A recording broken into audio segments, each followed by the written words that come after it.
నమస్తే, welcome to NCN news. బులెటిన్ల ముందుగా headlines చూద్దాం. జిల్లాలో డీటీసీ ద్వారా ఇసుక రవాణా కోసం అనుమతి పొందిన 134 వాహనాలు. జిల్లా కలెక్టర్ పి ప్రశాంతి. ఉచిత ఇసుక రవాణా ఛార్జీలు వసూలు చేసేందుకు జిల్లా స్థాయి కమిటీలో ఆమోదించిన ధరల్ని అనుసరించి స్లాట్ నమోదు చేసే సమయంలో రవాణా ఛార్జీలను వసూలు చేయాలని జిల్లా కలెక్టర్ పి ప్రశాంతి ఆదేశించారు.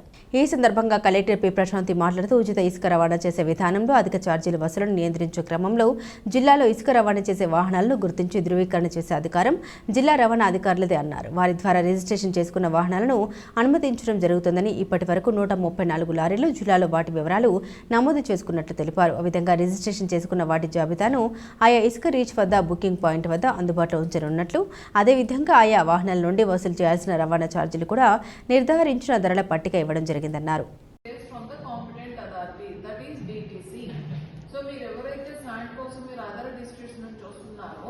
మీరు అక్కడ రిజిస్ట్రేషన్ చేసుకొని మా దగ్గరికి పంపించండి అని.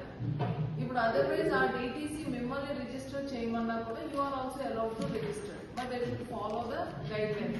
ఇక్కడ వేరియేషన్ ఏమొస్తుంది అంటే ఒక్కొక్క డిస్ట్రిక్ట్ కి ఒక్కొక్క ట్రాన్స్పోర్టేషన్ కాస్ట్ ని వాళ్ళు డిసైడ్ చేస్తున్నారు. సో ఇప్పుడు మనం రిజిస్ట్రేషన్ చేస్తే మన ట్రాన్స్పోర్టేషన్ కాస్ట్ వాళ్ళు ఫైనల్ చేయాలి. సో ఇప్పుడు వాళ్ళు రిజిస్టర్ చేయించుకున్నారు అనుకోండి, వాళ్ళ ట్రాన్స్పోర్టేషన్ కాస్ట్ వాళ్ళు ఫైనల్ చేసుకోవాలి. So always better to encourage them to get registered in their respective districts. నేను ఆల్రెడీ వెస్ట్ గోదావరి కలెక్టర్ గారికి చెప్పాను, they have started the procedure. వాళ్ళ ఫార్మాట్ అడిగారు, ఇచ్చారా? ఇచ్చాను. ఇప్పుడు ఏదైతే ఉందో ఇది కూడా పంపించాను.